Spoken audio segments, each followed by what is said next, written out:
The morning mist hung heavy over the gardens of Ravencroft Palace as Princess Elena Catherine stood at the tall windows of her private chambers. Her fingers traced patterns on the cold glass while she watched the groundskeepers tend to the roses that had been her grandmother's pride.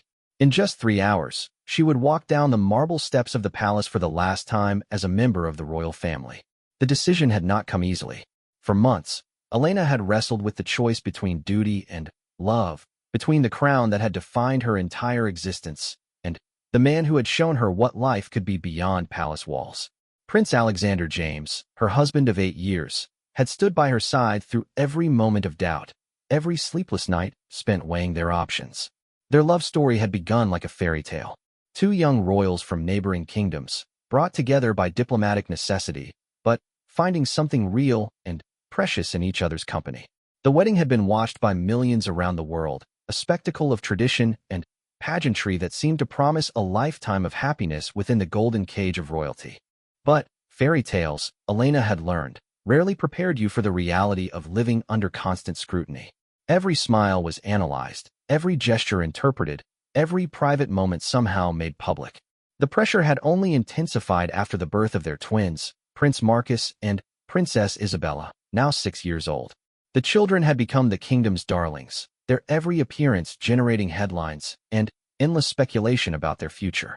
Elena turned from the window as her lady-in-waiting, Margaret, entered with her morning tea. The older woman's eyes were red-rimmed, and she moved with the careful precision of someone trying to hold herself together. Margaret had served Elena since she was a teenager, first as a junior member of staff, and eventually becoming her closest confidant within the palace walls. "Your Highness," Margaret said softly, setting the silver tray on the antique writing desk. "The final preparations are complete. The car will be ready at 11:30. Elena nodded, accepting the delicate porcelain cup with hands that trembled slightly.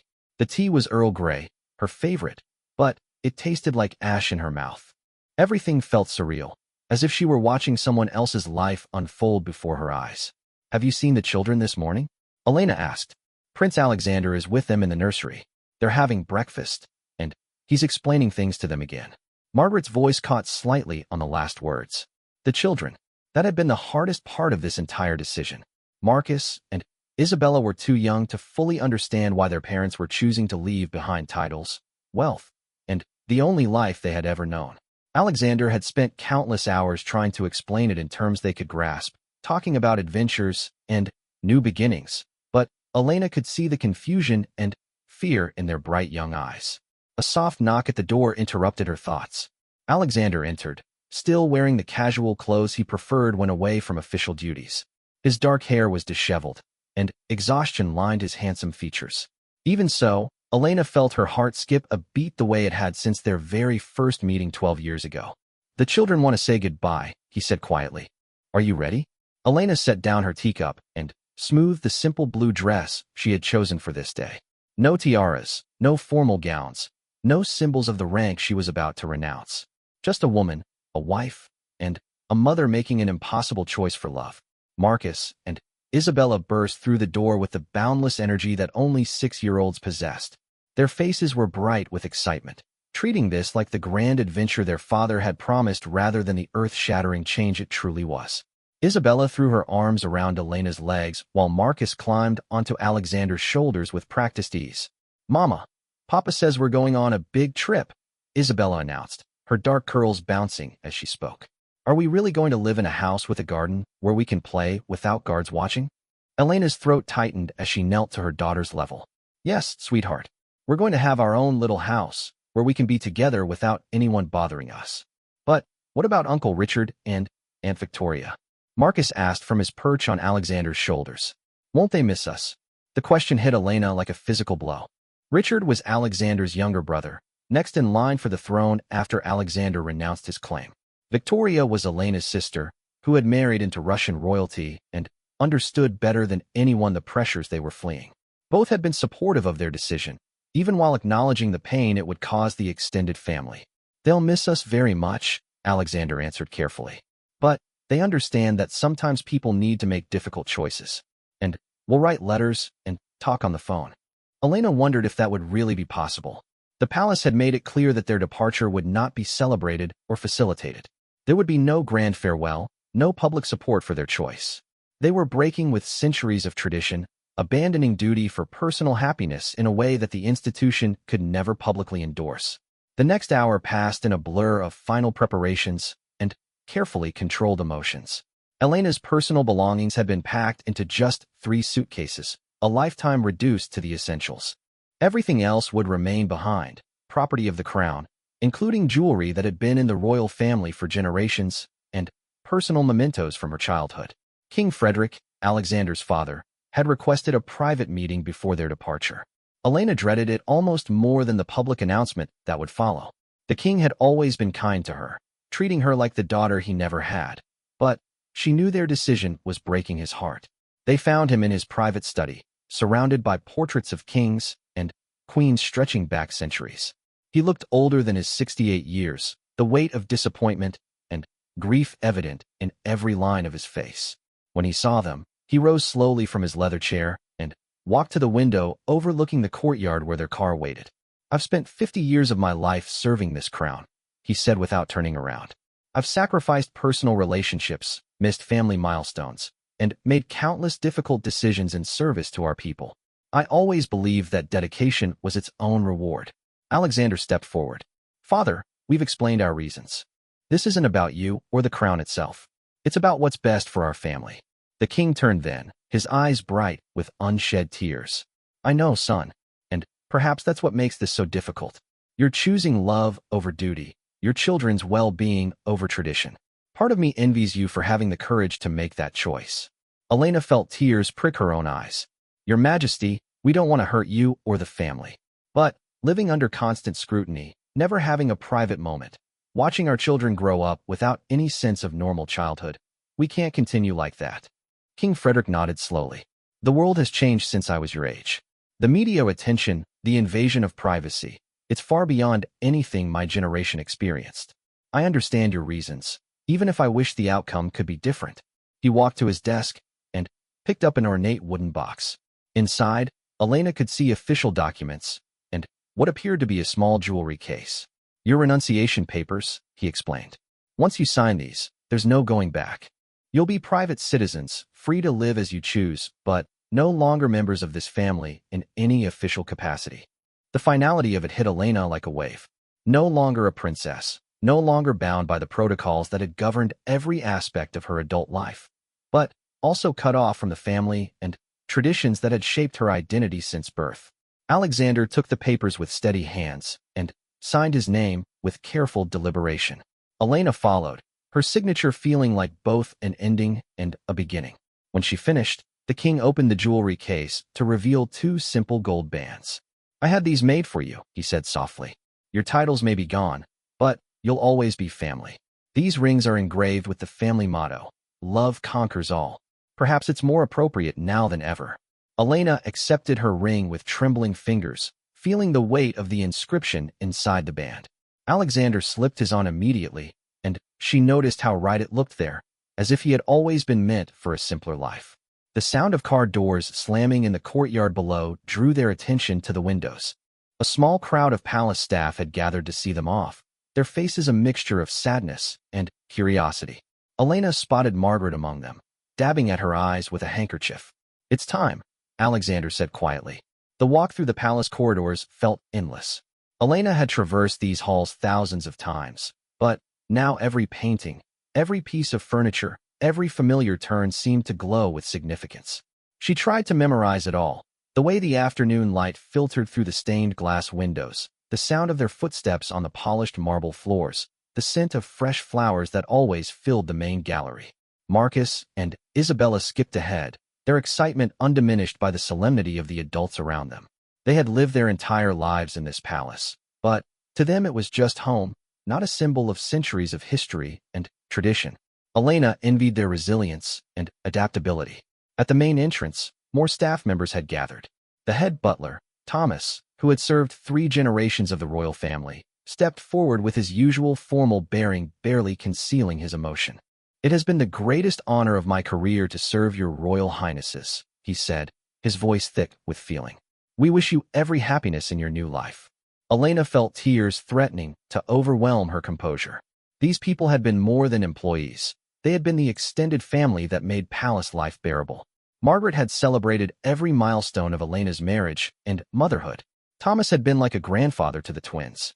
The head gardener, James, had taught Marcus about flowers and helped Isabella plant her first vegetable patch. "Thank you," Elena managed to say. "All of you. For everything." Alexander shook hands with the male staff members and kissed the cheeks of the women, a breach of royal protocol that would have scandalized the press, but felt perfectly natural in this moment of transition. The car waiting for them was not one of the official royal vehicles with their crests and flags, but a simple black sedan that could have belonged to anyone. Their security detail had been reduced to just 2 officers who would accompany them to their new home, a small cottage in the countryside of a neighboring country where they planned to begin their new life. As they settled into the back seat with the children between them, Elena took one last look at Ravencroft Palace. The afternoon sun illuminated its golden stone walls and countless windows, making it look like something from a dream. It was beautiful, magnificent, and suffocating all at once. The car began to move slowly down the long drive lined with ancient oak trees. Elena watched through the rear window as the palace grew smaller, the staff members waving until they were just tiny figures in the distance. When they passed through the main gates for the last time, she finally allowed herself to cry. Alexander took her hand, intertwining their fingers as he had done countless times throughout their marriage. "No regrets?" he asked quietly. Elena looked at her children, already absorbed in a coloring book that Margaret had packed for the journey. Then, at her husband, whose sacrifice equaled her own. For the first time in months, she felt a spark of genuine excitement about the future. "No regrets," she whispered back. The car turned onto the main road, carrying them away from everything they had ever known toward an uncertain but chosen future. Behind them, Ravencroft Palace stood silent in the afternoon light, waiting for the next chapter in its long history. And somewhere ahead lay the possibility of the one thing that had eluded them within palace walls, the chance to simply be a family. The cottage that would become their new home sat at the end of a winding country lane, surrounded by rolling hills and wildflower meadows that stretched as far as the eye could see. As their car pulled up to the simple stone building with its thatched roof and ivy-covered walls, Elena felt a mixture of relief and uncertainty wash over her. This would be the first home she had ever chosen for herself. Alexander stepped out first and lifted Isabella from the car, while Marcus scrambled out on his own, immediately fascinated by a butterfly that had landed on the garden gate. Elena emerged more slowly, taking in every detail of their surroundings. No guard stood at attention, no security cameras monitored their movements, and no protocols governed how they should walk or where they should look. The silence was both liberating and unnerving. The cottage's owner, Mrs. Sarah Henley, emerged from the front door with a warm smile and flower-dusted apron. She was a widow in her 60s who had agreed to rent them the property after Alexander's private secretary had made discreet inquiries months earlier. Mrs. Henley knew who they were, of course, but she had promised complete discretion in exchange for the opportunity to help the young family start over. "Welcome to Rosemead Cottage," she said, her accent carrying the gentle lilt of the local countryside. "I've got the kettle on, and there are fresh scones if the little ones are hungry." Isabella immediately warmed to the elderly woman, accepting her offered hand and chattering about the flowers she could see blooming in the cottage garden. Marcus hung back closer to Alexander, overwhelmed by the newness of everything around him. They had visited the cottage once before during their planning stages, but experiencing it as their actual home felt entirely different. Inside, the cottage was everything a royal palace was not. The rooms were small and cozy, with low-beamed ceilings and windows that opened onto garden views instead of formal courtyards. The furniture was comfortable rather than priceless, chosen for function rather than historical significance. Elena ran her fingers along a simple wooden table in the kitchen and felt something she had almost forgotten: the pleasure of being somewhere designed for living rather than for show. "The master bedroom is upstairs," Mrs. Henley explained, leading them through the cottage. "And there are 2 smaller rooms that should be perfect for the children. I've taken the liberty of adding some books and toys that belong to my own grandchildren." Elena felt tears prick her eyes again at the woman's kindness. In the palace, every gift had to be recorded, analyzed for political implications, and often returned if deemed inappropriate. Here was simple human generosity with no agenda beyond making children comfortable in their new home. While Mrs. Henley showed the children their new bedrooms, Elena and Alexander stood together in what would be their living room.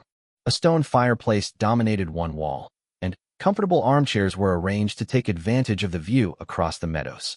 It was a space designed for conversation, for reading, for quiet family evenings, luxuries that had been nearly impossible in their former life. "Do you think they'll adjust?" Alexander asked, watching through the window as Marcus chased butterflies while Isabella picked flowers under Mrs. Henley's supervision. "Children are remarkably adaptable," Elena replied, though she wondered if she was trying to convince him or herself. "They're young enough that this might feel like an adventure rather than a loss." Alexander pulled her close, and she breathed in the familiar scent of his cologne mixed with something new, the absence of tension that had been his constant companion for years. "What about us? Are we adaptable enough?" Elena considered the question seriously. They were both in their early 30s, old enough to be set in their ways, but young enough to change. Neither had ever held a job in the traditional sense, never balanced a household budget, never dealt with the ordinary challenges that most people face daily. Their education had been extensive but specialized, focused on diplomacy, history, and the art of public appearances rather than practical life skills. "We'll learn," she said finally. Together. That evening, after Mrs. Henley had returned to her own small house in the village, the family of four sat around the kitchen table for dinner. Elena had attempted to cook, something she had never done beyond basic lessons deemed appropriate for a royal, and the result was edible, if not elegant. Marcus and Isabella thought it was wonderful, delighted by the novelty of eating food their mother had prepared herself. "Tell us about tomorrow," Isabella requested as Alexander helped her cut her chicken. "What will we do?" It was a question that highlighted how different their lives would be. There would be no schedule prepared by private secretaries, no official engagements, no carefully planned activities designed to balance education with public relations. Tomorrow would be whatever they decided to make it. "We could explore the village," Elena suggested.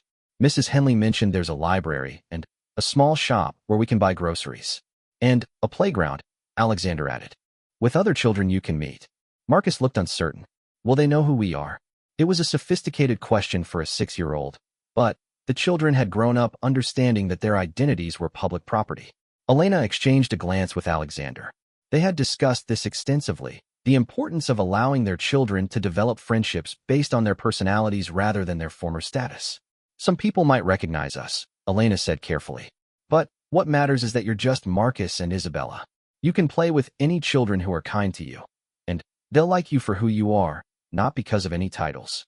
After dinner, they established what Elena hoped would become their first family tradition in their new life, a walk through the meadows behind the cottage. The evening air was sweet with the scent of wildflowers, and the sky painted itself in shades of pink and gold as the sun began to set. Marcus and Isabella ran ahead, their laughter carrying on the breeze as they discovered the simple joy of running freely without guards trailing behind them. "I had forgotten," Elena said quietly, watching her children play, "what it felt like to not be watched." Alexander took her hand. "Do you think we did the right thing?" It was a question that would haunt them both for months to come. Elena thought of the staff they had left behind, the traditions they had broken, the disappointment in King Frederick's eyes. She thought of the responsibilities they had abandoned and the people who had depended on them to fulfill their royal duties. But then, Isabella's laugh rang out across the meadow, pure and joyful in a way that had been increasingly rare in the controlled environment of palace life.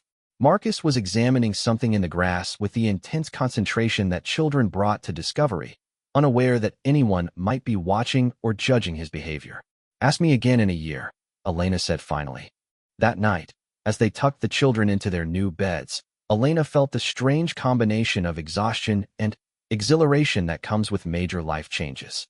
Marcus had insisted on keeping his bedroom door open so he could see the hallway, a small sign of the anxiety he was hiding beneath his excitement. Isabella had arranged her stuffed animals with the same care she had once used for her collection of tiaras, creating comfort in familiar rituals even within unfamiliar surroundings. Elena and Alexander's own bedroom was simple but comfortable, with a view of the garden and none of the formal grandeur they were accustomed to. As they prepared for bed, Elena caught sight of herself in the small mirror above the dresser and was startled by what she saw. Without the careful styling, the designer clothes, and the subtle makeup that had been her daily armor, she looked younger, softer, more like the girl she had been before marriage and motherhood and royal duty had shaped her into someone else. "You look beautiful," Alexander said, following her gaze. I look ordinary, Elena replied, and realized it wasn't a complaint. They lay in bed listening to the sounds of the countryside, owls calling in the distance, wind rustling through trees, the occasional car passing on the lane. It was so different from the carefully controlled silence of palace nights, where even the guards' footsteps had been muffled, and the windows were too well insulated to let in any natural sounds. Elena, Alexander said quietly in the darkness, are you frightened? She considered lying, maintaining the composure that had been drilled into her since childhood. But this was a new life, a chance for honesty even in small things. Terrified, she admitted. Good, Alexander said, and she could hear the smile in his voice. That means it matters. The next morning brought their first taste of genuine privacy in nearly a decade. Elena woke naturally, without the gentle knock that had signaled the arrival of her lady-in-waiting every morning for years. Sunlight streamed through the simple curtains, and she could hear birds singing in the garden. Alexander was still sleeping beside her, his face peaceful in a way she hadn't seen for months. Downstairs, she found Marcus and Isabella already awake and attempting to prepare their own breakfast. They had managed to get cereal into bowls, though the milk had been a bit ambitious for 6-year-old coordination. The sight of her children taking care of themselves, rather than being attended by a small army of staff, filled Elena with both pride and a poignant sadness for the independence they had never been allowed to develop. Good morning, my loves, she said, kissing the tops of their heads and helping Isabella mop up spilled milk. Shall we have a proper breakfast together? As they sat around the kitchen table eating eggs and toast that Elena had prepared herself, she realized this was the longest uninterrupted time they had spent together as a family since the children were infants. In palace life, even family meals were often scheduled events with specific protocols and time limits. A knock at the door interrupted their peaceful morning. Elena felt a familiar spike of anxiety. Had they been discovered already? Were there photographers waiting outside? But Alexander opened the door to reveal Mrs. Henley holding a basket of fresh vegetables from her garden. I thought you might enjoy these, she said warmly. And I wanted to mention that there's a farmer's market in the village square on Saturdays. Nothing fancy, but good local produce and a chance to meet your neighbors. Elena accepted the gift with genuine gratitude, touched by the gesture and the normalcy it represented. When was the last time someone had given her vegetables simply because they thought she might enjoy them? Mrs. Henley, Elena said, would you like to stay for tea?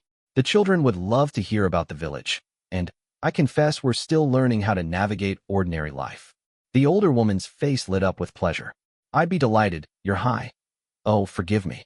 Elena, I'm still adjusting too. They spent the morning learning about their new community from Mrs. Henley's gentle guidance.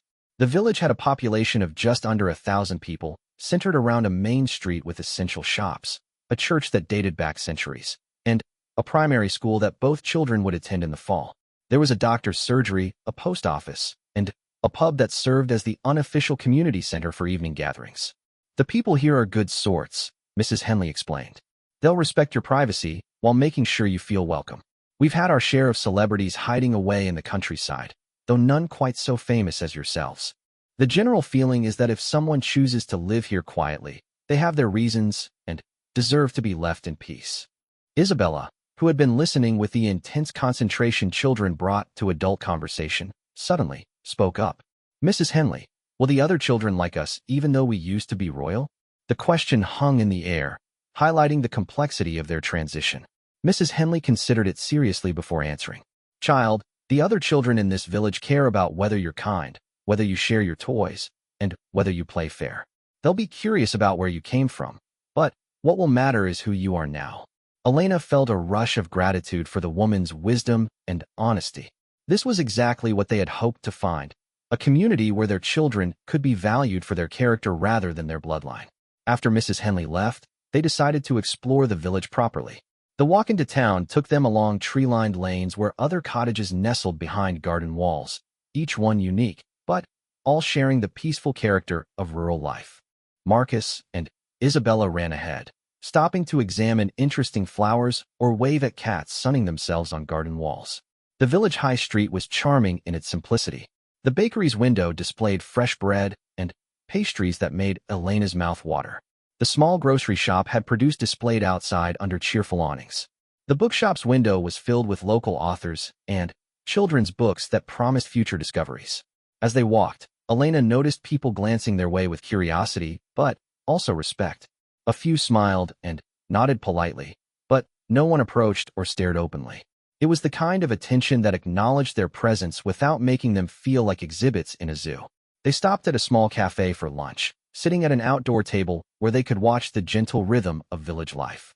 Isabella was fascinated by a group of older men playing chess under a tree, while Marcus studied the birds that hopped boldly around their table looking for crumbs.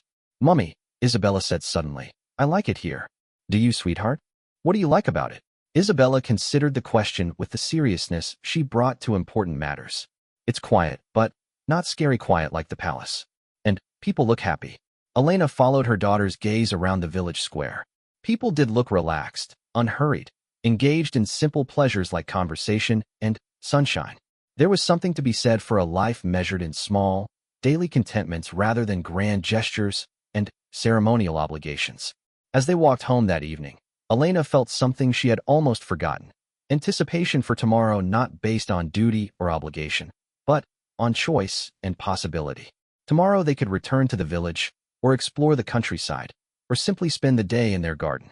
The freedom was intoxicating and slightly overwhelming. That night, after the children were asleep, Elena and Alexander sat in their small living room with the windows open to the night air. Elena had found a book of local history in the cottage, while Alexander worked on a crossword puzzle, a simple pleasure that had been impossible when every moment was scheduled and monitored. "Do you think we'll miss it?" Alexander asked without looking up from his puzzle. "The excitement, the importance, the feeling that what we did mattered." Elena set down her book and considered the question. What we did mattered to the institution, but did it matter to us? Did it make us happy? Alexander met her eyes. "No, but it was what we were born to do. And now we get to choose what we do. Maybe that's worth the uncertainty." Outside, an owl called in the darkness, and Elena realized that for the first time in years, she was looking forward to finding out who she could become when freed from the constraints of who she was supposed to be. 3 months into their new life, Elena stood in the kitchen of Rosemead Cottage wrestling with what she had come to think of as the bread crisis. Her third attempt at baking lay cooling on the windowsill, looking more edible than the first two, but still far from the perfect loaves that had appeared on palace tables without her ever wondering about their origin. Alexander had assured her that wonky bread made with love tasted better than perfect bread made by strangers, but Elena suspected he was being diplomatically supportive. The learning curve of ordinary life had proven steeper than either of them had anticipated. Simple tasks that most people mastered in childhood had become daily challenges. Elena had flooded the washing machine twice before figuring out the correct amount of detergent. Alexander had attempted to mow their small lawn with such determination that he had created a pattern resembling crop circles. The children had adapted more quickly, as children do, but even they sometimes forgot that there was no kitchen staff to clean up after them or gardener to retrieve balls thrown too enthusiastically. Marcus and Isabella had started at the village primary school the previous month. Elena would never forget their first day. 2 small figures in brand new uniforms walking through ordinary school gates instead of being tutored privately in palace classrooms. She and Alexander had watched from their car, fighting tears as they saw their children take their first real steps into the world beyond royal privilege. The adjustment had not been without its challenges. Marcus had struggled with the noise and chaos of a typical classroom after years of individual attention. Isabella had been overwhelmed by having to choose her own activities during free time, accustomed as she was to structured schedules. But Mrs. Patterson, their teacher, had been patient and understanding, helping them navigate the social complexities of childhood in a way that palace tutors never could. Elena's phone rang, interrupting her contemplation of the bread situation. She had kept the same number, though calls were rare now. Most of their former royal contacts had disappeared after their departure, a painful reminder that many relationships had been built on status rather than genuine friendship. "Elena, darling, how are you settling in?" Elena smiled at the sound of Victoria's voice. Her sister had called every week since their departure, one of the few family members who had maintained regular contact. Victoria understood the challenges of royal life better than most, having married into the Russian imperial family and dealt with similar pressures. "We're learning," Elena said, settling into one of the kitchen chairs and watching through the window as Alexander attempted to fix the garden gate with more enthusiasm than expertise. "Some days are better than others." And the children? How are they adjusting to school? Better than Alexander and I are adjusting to everything else, Elena admitted. Yesterday, Isabella came home and announced that she wants to be a veterinarian when she grows up instead of a princess. I nearly cried with happiness. Victoria laughed, but Elena could hear the strain behind it. That's wonderful. Listen, Elena, I'm calling with some news. Father Frederick wants to see the children. Elena felt her stomach drop. They had been expecting this call, but dreading it nonetheless. What kind of visit? Nothing official. He misses them terribly, and he's hoping you might consider bringing them to the palace for an afternoon. Very private, very low-key. Elena looked out at Alexander, who had abandoned the gate, and was now showing Marcus how to identify different types of birds. Their life here was peaceful, uncomplicated, real in a way that palace life had never been. But the children did miss their grandfather, and Elena couldn't deny that she missed him too. I'll talk to Alexander and the children, Elena said finally. But, Victoria, it can't be anything that pulls them back into that world. We've worked too hard to give them a normal childhood. I understand. Father does too, I think. He just wants to see them, to know that they're happy. After ending the call, Elena found herself staring at the simple life they had built. The cottage was shabby in places, their finances were more constrained than they had ever imagined, and some days the isolation felt overwhelming. But it was theirs in a way that the palace had never been. Alexander came inside with dirt on his hands and satisfaction on his face, having apparently conquered whatever mechanical challenge the gate had presented. Marcus followed, carefully carrying a small pot containing what appeared to be a seedling. We planted beans, Marcus announced proudly. Mr. Henley from the next cottage taught us about the soil and everything. Elena felt that familiar tightness in her throat that came when she realized how much her children were learning about real life. In the palace, plants had been maintained by professional gardeners. Here, Marcus was learning that growth required patience, care, and getting his hands dirty. Victoria called. Elena told Alexander later that evening when the children were absorbed in a television program. Another ordinary pleasure they had discovered. Your father wants to see Marcus and Isabella. Alexander's expression grew guarded. They had both known this moment would come, when the ties they had tried to sever would pull at them again. What did you tell her? That I'd discuss it with you and the children. I won't make this decision for them. They talked about it after dinner, presenting the invitation as simply as possible. The children's reactions were mixed. Isabella was excited about seeing her grandfather and the palace's enormous library. Marcus was more hesitant, having found security in their new routine. Would we have to stay there? Marcus asked. Would we have to dress up and be royal again? Just for the afternoon, Elena assured him. You'd still be the same Marcus who planted beans this morning. Nothing about who you are would change. In the end, they decided to make the visit. Not because they missed the palace, but because the children deserved the chance to maintain relationships with family members who loved them. Elena spent the week before the visit fighting anxiety, worried that returning even briefly might undermine the stability they had worked to create. The day of the visit arrived gray and drizzly, matching Elena's conflicted mood.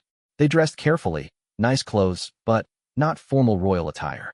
The children were excited but nervous, chattering in the car about what they would show their grandfather and whether their old toys would still be in the nursery. Driving through the palace gates felt surreal. The guards recognized them immediately, but there was uncertainty in their formal nods, as if they weren't sure what level of protocol to follow for former royals. Elena felt like a tourist visiting a place where she had once lived, familiar, but no longer belonging. King Frederick met them in his private study, the same room where they had signed their renunciation papers months earlier. He looked older, Elena thought, and when he embraced the children, she saw tears in his eyes that he tried to hide. My goodness, you've both grown, he said, kneeling to their level with effort. Isabella, you look so much like your mother did at your age. And, Marcus, you're getting quite tall. Are you taking good care of your parents in your new home? The children relaxed immediately in their grandfather's presence, chattering about their school, their cottage, and the various adventures of village life. Elena watched King Frederick's face as he listened, seeing wonder and pain mixed in his expression as he realized how much richer and more varied their experiences had become. Grandfather, Isabella said suddenly, do you want to come visit our cottage? We have a garden where we grow real vegetables, and Mummy is learning to bake bread. The innocent invitation hung in the air, impossible for so many reasons.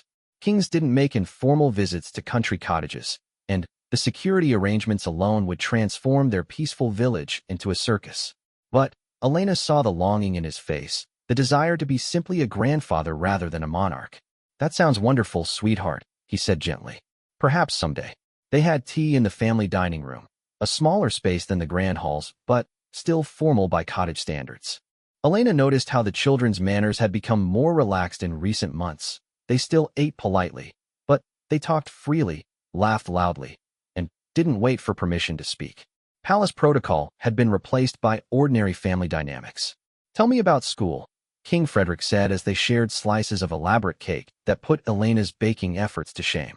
"We have friends now," Marcus said proudly. "Real friends who don't know we used to be royal.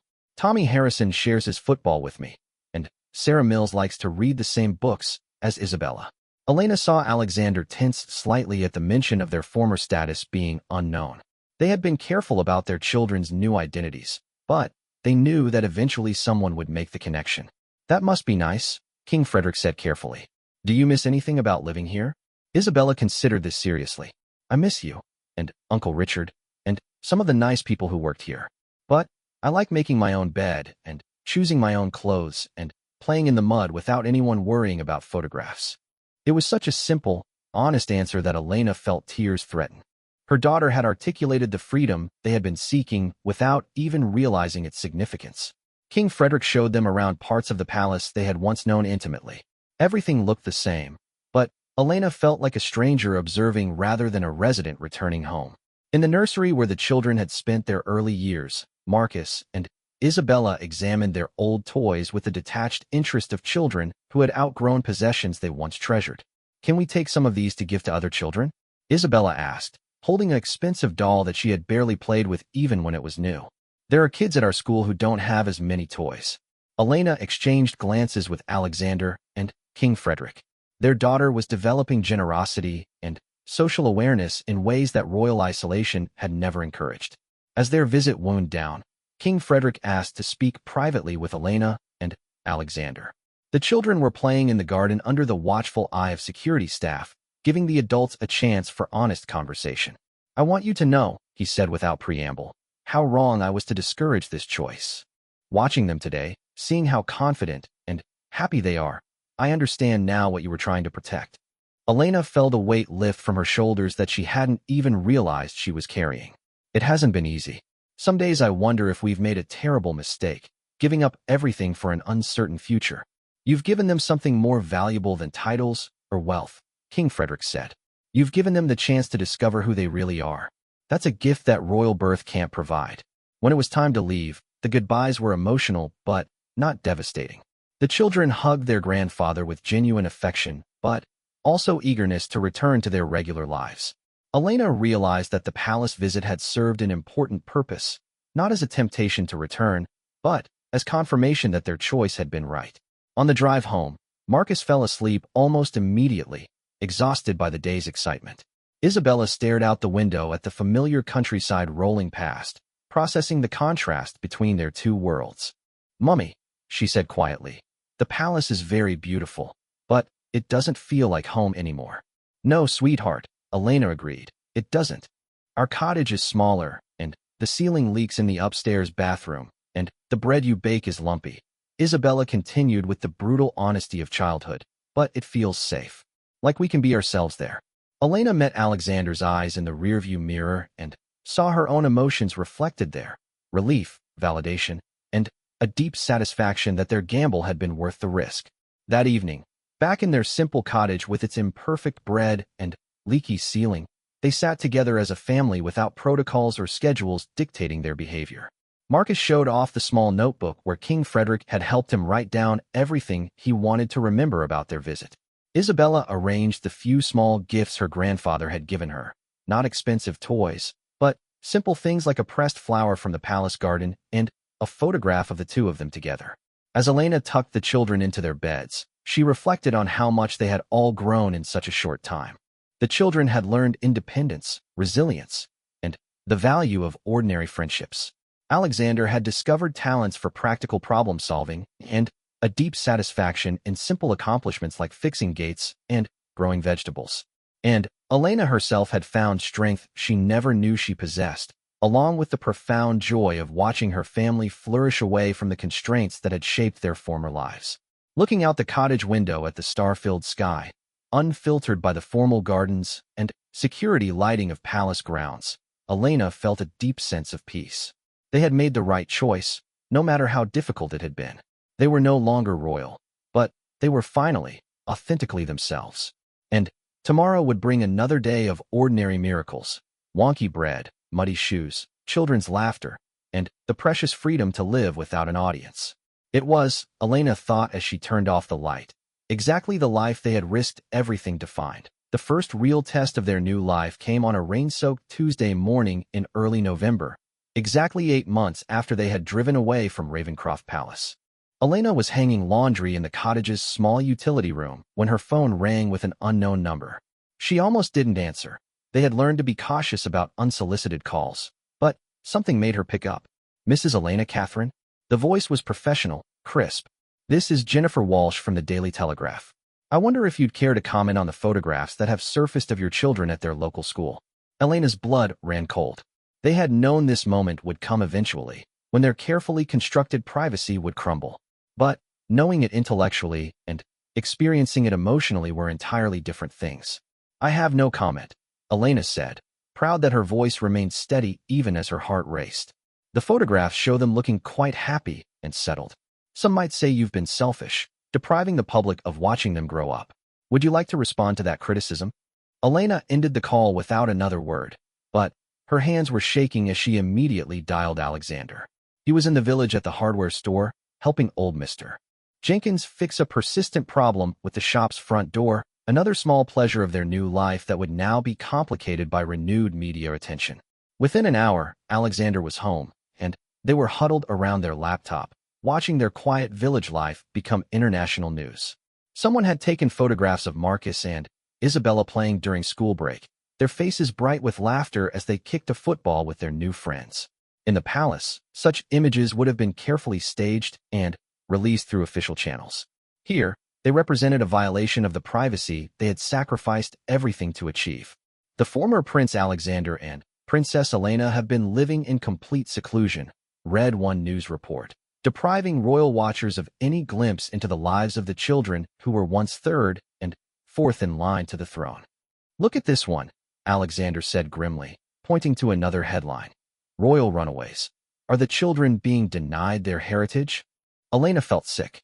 They had always known that public curiosity would never completely disappear, but they had hoped for a few years of peace before the media attention resumed. Marcus and Isabella were still so young, so vulnerable to having their normal childhood destroyed by photographers and speculation. Their fears proved justified when they tried to collect the children from school that afternoon. A small group of photographers had gathered outside the gates, and Elena could see other parents pointing and whispering. The children emerged looking confused and frightened by the sudden attention, and Elena's heart broke as she watched Isabella instinctively try to hide behind her teacher. "Mummy, why are those people taking pictures?" Marcus asked as they hurried to their car. "Some people are curious about our old life," Elena explained, trying to keep her voice calm. "But remember what we've talked about. You're just Marcus and Isabella, and nothing changes that." But everything had changed, and they all knew it. Their carefully built sanctuary had been breached, and Elena wasn't sure it could be repaired. That evening, after the children were in bed, Elena and Alexander sat in their living room trying to process what this meant for their family. The phone had rung constantly throughout the afternoon until Alexander finally unplugged it. Their peaceful cottage felt under siege.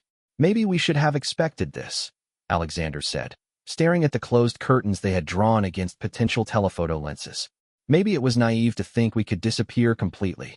We gave up everything for this privacy," Elena replied, anger and grief making her voice sharp. "Our titles, our family, our entire way of life. Don't we deserve to have our children grow up without being hunted by cameras?" Before Alexander could answer, they heard a car pull up outside. Elena felt a spike of panic. Had the media attention escalated to reporters camping on their doorstep? But when Alexander peered carefully through the curtains, he saw Mrs. Henley approaching the front door with determined strides. "I saw the news," she announced when Elena opened the door. "Absolute nonsense, all of it. You're good people living quiet lives, and these vultures have no right to disturb that." Elena felt tears threaten at the unexpected support. Mrs. Henley, we're so sorry this attention has come to the village. We never wanted to bring this kind of disruption to your community. Disruption? Mrs. Henley looked indignant. Child, you've brought life to this village. Marcus helped my arthritis by insisting on carrying my groceries. Isabella reads to the elderly residents at the care home every Saturday. Alexander fixed half the broken gates on our lane without being asked. You think we care about photographers when we've gained neighbors like you? Mrs. Henley's words provided some comfort, but Elena knew that the supportive response might not be universal. Not everyone would appreciate having their quiet village become a destination for royal watchers and celebrity hunters. Her fears proved justified the next morning when they discovered that their lane had become a minor tourist attraction. Cars moved slowly past the cottage while passengers craned their necks for glimpses of the royal runaways. A few enterprising individuals had set up with folding chairs and cameras, apparently planning to wait for photographic opportunities. Elena watched from an upstairs window as strangers trampled through Mrs. Patterson's carefully tended flower garden to get a better angle on the cottage. The invasion felt personal in a way that palace media attention never had. This was their home, their sanctuary, and it was being violated by people who saw them as entertainment rather than human beings seeking privacy. We can't take the children to school like this, Alexander said, joining her at the window. Look at it, it's a circus. Indeed, the normally quiet lane looked like a festival ground. Elena counted at least 15 cars parked haphazardly along the narrow road, and more people with cameras than she had seen since their wedding day. The difference was that then, the attention had been invited and managed. This felt like an assault. They kept Marcus and Isabella home from school that day, but the children were restless and confused by their sudden confinement. Isabella kept asking why they couldn't play in their garden, while Marcus worried that his friend Tommy would think he was sick and might visit to check on him. Are we going to have to move again? Isabella asked during lunch, her 6-year-old mind cutting straight to the heart of their dilemma. Elena and Alexander exchanged glances. They had discussed this possibility in whispered conversations after the children went to bed, but hearing their daughter voice the fear made it more real and more painful. We don't know yet, sweetheart, Elena said honestly. We're going to try very hard to stay here, because this is our home now. But if we move, will we have to be royal again? Marcus asked, the worry evident in his young voice. No, Alexander said firmly. No matter where we live or what happens, you'll always just be Marcus and Isabella. That will never change. By the third day of siege, Elena felt like a prisoner in her own home.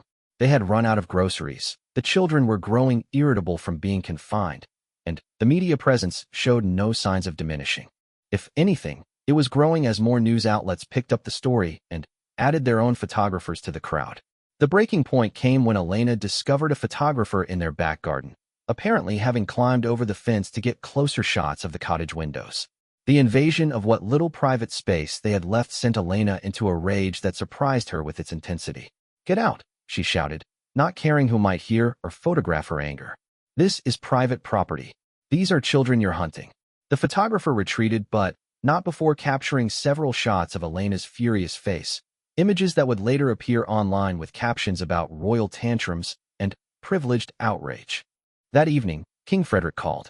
Elena almost didn't answer, but something in her needed to hear a familiar voice from someone who understood the unique pressures they were facing. I've seen the news, he said without preamble. This is intolerable. Do you want me to intervene? Elena felt a moment of temptation. The king's influence could probably disperse the media crowd, but it would also mean acknowledging defeat, admitting that they couldn't protect their privacy without royal intervention. What would that accomplish, she asked. It would just confirm that we're still connected to the palace, still newsworthy. We'd never escape the attention. Then, what will you do? Elena looked around their cottage, at Alexander reading quietly with Marcus, at Isabella playing with dolls on the floor, at the simple domestic scene that represented everything they had sacrificed to achieve. We'll wait them out, she decided. This is our home, and we're not running again. King Frederick was quiet for a long moment. I'm proud of you, he said finally. Both of you. You're protecting your family the way I never learned to protect mine. The siege continued for another week, but gradually the crowd began to thin. Elena suspected that Mrs. Henley and other village residents had made the photographers feel unwelcome in subtle but effective ways. She later learned that the local pub had refused to serve anyone carrying camera equipment, and that several cars had mysteriously developed flat tires. The real turning point came when Isabella, frustrated by being confined to the cottage, decided to take matters into her own hands. Elena discovered her 6-year-old daughter standing in the front garden, hands on her hips, addressing the remaining photographers with a confidence that would have made any royal protocol instructor proud. "You're being very rude," Isabella was saying to a man with a large camera. "My mummy says we moved here so we could play in our garden without people taking pictures. Why won't you let us play in our garden?" The photographer looked thoroughly uncomfortable as this small girl confronted him with simple logic. Other observers had pulled out their phones to record the interaction, but instead of photographing Isabella, they seemed to be capturing the awkwardness of grown adults harassing a child. "We just want a few pictures, sweetheart," one of the photographers said weakly. "But we don't want you to take pictures," Isabella replied with devastating reasonableness. "Didn't your mummy teach you to ask permission before taking things that don't belong to you?" The exchange, captured on multiple phones and shared across social media, shifted public opinion more effectively than any official statement could have done. Comments flooded in supporting Isabella's right to privacy and condemning the photographer's behavior. Within 48 hours, the remaining media presence had disappeared, leaving the village quiet once again. Elena found Isabella in her bedroom that evening, carefully arranging her stuffed animals on her bed. "You were very brave today," Elena said, sitting beside her daughter. "I was cross," Isabella corrected. "They were stopping us from being a normal family, and that's not fair." Elena pulled her daughter close, marveling at the strength and clarity that this new life had given her children. "No, it's not fair. But you stood up for our family very well. Will they come back?" Isabella asked. Elena considered lying, offering false reassurance. But their new life was built on honesty, even when it was difficult. "They might," she said. "But if they do, we'll handle it together. This is our home, and we're not leaving." That night, as Elena and Alexander finally relaxed for the first time in over a week, they reflected on what the crisis had taught them. They had survived their first real test as a private family, and they had done it without running away or calling for rescue. "We're stronger than I thought we were," Alexander said as they sat in their garden, finally able to enjoy the November evening air without telephoto lenses trained on their every move. "The children are stronger than I thought they were," Elena corrected, watching through the window as Marcus and Isabella played a board game at the kitchen table. "Maybe giving up the protection of royal status was the best thing we ever did for them." As if summoned by their conversation, Isabella appeared at the back door in her pajamas. "Mummy, Daddy, can we have hot chocolate and watch a film together?" Marcus picked one about dragons. Elena smiled, remembering the elaborate evening protocols that had governed their former life. Formal dinners, scheduled family time, structured activities designed for optimal development rather than simple pleasure. "That sounds perfect," she said. They gathered in their small living room with mugs of homemade hot chocolate. Elena's baking skills had expanded beyond bread to include reasonably successful desserts, and settled in to watch a silly children's film about dragons and friendship. It was ordinary, unglamorous, and absolutely perfect. As the credits rolled and they carried sleepy children to their beds, Elena felt a deep sense of accomplishment. They had faced the return of media attention and survived it without sacrificing their values or their peace. Their quiet cottage was still theirs, their children were still free to grow up normally, and their family was stronger for having weathered the storm together. Tomorrow would bring new challenges, but tonight they were simply a family enjoying their hard-won ordinary life.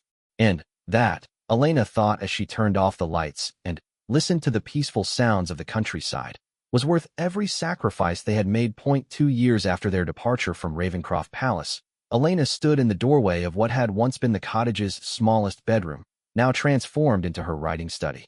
Sunlight streamed through windows she had personally cleaned that morning, a small task that still gave her satisfaction after years of having staff handle such details. On her desk lay the final pages of her memoir, a book that had taken 18 months to write and had surprised her with both its difficulty and its therapeutic value. The memoir had not been planned. It began as a journal, a way to process the enormous changes their family had undergone. But as Elena wrote about their journey from palace to cottage, from duty to choice, from public figures to private citizens, she realized that others might benefit from reading about their experience. Not as celebrities sharing gossip, but as people who had chosen to prioritize their children's well-being over societal expectations. Alexander appeared in the doorway carrying 2 cups of tea, a ritual they had developed during her writing hours. He had grown a beard since leaving royal life, something that would have been unthinkable while representing the crown, and Elena loved the way it made him look both distinguished and approachable. "Finished?" he asked, settling into the comfortable armchair they had found at a local charity shop. "Finished," Elena confirmed, feeling a mixture of relief and melancholy. Writing the memoir had meant reliving every difficult moment of their transition, but it had also helped her understand how much they had all grown. Their life had settled into rhythms that would have seemed impossibly mundane during their royal years, but now felt rich with meaning. Alexander had discovered a talent for carpentry and had started a small business creating custom furniture for local residents. Elena had become involved with the village library, organizing reading programs for children and literacy classes for adults. The work was unpaid but deeply satisfying in ways that ceremonial ribbon cuttings had never been. Marcus and Isabella, now 8 years old, had grown into confident, grounded children whose former royal status was largely forgotten by their classmates. They played football, argued about homework, and complained about vegetables like any other children their age.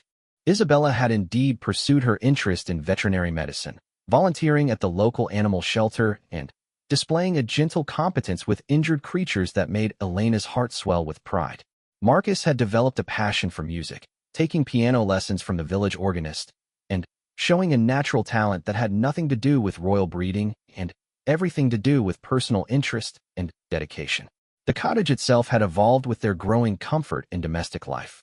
Elena's bread was now actually edible, and Alexander's carpentry skills had resulted in built-in bookshelves, a proper mudroom, and a small greenhouse where they grew vegetables year-round. The leaky bathroom ceiling had been fixed, though not without considerable trial and error. Their home was still humble by royal standards, but it was entirely theirs. "What now?" Alexander asked, referring to both the completed memoir and their life in general. "Now we find out if anyone wants to read it," Elena said. "And we keep living." The publishing process had been another learning experience. Elena had insisted on working with a small, independent publisher rather than accepting the enormous advance offered by a major house. She wanted the book to be judged on its merits rather than its celebrity value, and she planned to donate any profits to organizations supporting children's privacy rights. Their decision to publish had not been without controversy within their former circles. Victoria had called several times, expressing concern about how the royal family would be portrayed. Elena had assured her sister that the memoir was about their personal journey rather than palace gossip, but she understood the anxiety. Any public statement from former royals would inevitably be scrutinized for hints about internal family dynamics. King Frederick had been more supportive than Elena had expected. During one of their now regular phone calls, he had expressed pride in Elena's decision to tell their story honestly. "You're showing people that there are different ways to serve," he had said. "Different ways to be useful in the world. That takes courage." The memoir was scheduled for publication in the autumn, which gave them several months to prepare for what would likely be renewed media attention. But Elena felt ready this time, armed with 2 years of successful privacy protection and a clearer sense of their family's priorities. On a warm June morning, they received an unexpected visitor. Richard, Alexander's younger brother and now heir to the throne, arrived unannounced in a modest car with minimal security detail. Elena watched from the kitchen window as he and Alexander embraced in the cottage garden, 2 men who had shared a childhood but now lived entirely different lives. Richard had aged visibly in the years since their departure. The responsibilities that Alexander had abandoned had fallen to him, and the weight was evident in his bearing. But when Marcus and Isabella ran to greet their uncle with uncomplicated joy, his face transformed with genuine happiness. "Look how tall you've grown," Richard said, kneeling to embrace his nephew and niece. "And look at this place. You've built something wonderful here." They spent the afternoon giving Richard a tour of their village and their life. He met Mrs. Henley, who served him tea and homemade biscuits without any trace of deference. He visited Alexander's workshop and expressed genuine admiration for the furniture his brother had crafted. He watched Isabella demonstrate her veterinary skills with a local cat, who tolerated her examination with patient dignity. But it was during their walk through the village that Elena saw Richard truly understand what they had gained. Children called out cheerful greetings to Marcus and Isabella, parents waved from their gardens, and the local shopkeeper asked about Elena's latest batch of jam, with the easy familiarity of someone who had watched her master the art over multiple failed attempts. They know you, Richard said wonderingly. Really know you, not just your titles. It took time, Elena admitted. Some people were curious about our background, but most were more interested in whether we'd be good neighbors. We had to prove ourselves in ordinary ways, returning borrowed tools, helping with community events, showing up when people needed support.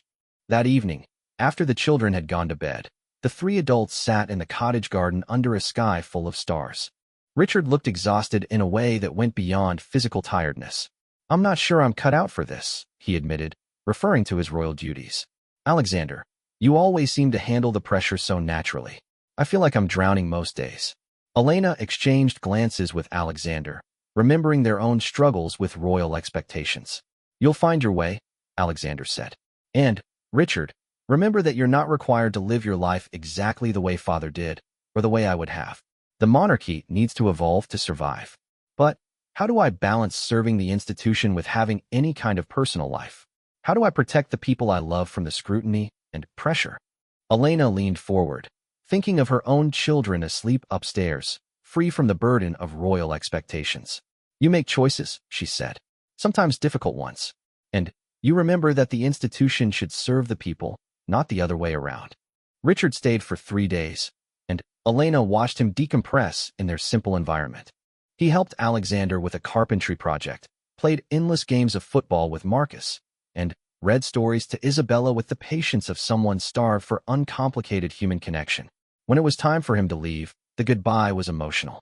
Thank you, he said to Elena and Alexander, for reminding me what matters, for showing me that there are different ways to live a meaningful life. After Richard left, Elena reflected on how much their perspective had shifted. 2 years ago, she might have envied his position or felt regret about their choice to leave. Now, she felt only gratitude for the life they had built and sympathy for the pressures he faced. The memoir was published on a crisp October day, and the initial response exceeded Elena's expectations. Rather than focusing on royal gossip or scandalous revelations, readers responded to the universal themes of family, sacrifice, and the courage to change course when your current path isn't working. Elena gave a few carefully selected interviews, always insisting that the focus remain on the broader issues rather than specific details about royal life. She talked about the importance of children's privacy, the challenge of breaking free from expectations, and the unexpected joys of ordinary life. People assume that giving up wealth and status must be a sacrifice, she told one interviewer. But we gained so much more than we lost. We gained authenticity, privacy, and the freedom to raise our children according to our values rather than institutional requirements. The book's success led to speaking opportunities that Elena accepted selectively, always with the goal of supporting causes related to children's welfare and family privacy. She and Alexander established a small foundation focused on helping families navigate major life transitions, particularly those involving children's well-being. On Christmas morning of their 3rd year in the cottage, Elena woke to the sound of her children's excited voices and the smell of Alexander's attempt at festive pancakes. They had established their own holiday traditions, no formal gift exchanges or elaborate ceremonies, just a day focused on family time and simple pleasures. Marcus had written and illustrated a story about a family of dragons who left their grand castle to live in a cozy cave where they could breathe fire freely without worrying about burning down priceless tapestries. Isabella had made presents for everyone, a carved wooden bookmark for Elena, a painted stone for Alexander, and a friendship bracelet for Marcus. As they sat around their small Christmas tree, decorated with ornaments the children had made at school rather than priceless family heirlooms, Elena felt a completeness that had eluded her during their palace Christmases. "Mummy," Isabella said, curled up beside Elena with a new book. "Do you ever miss being a princess?" Elena considered the question seriously, as she had learned to do with all her children's inquiries.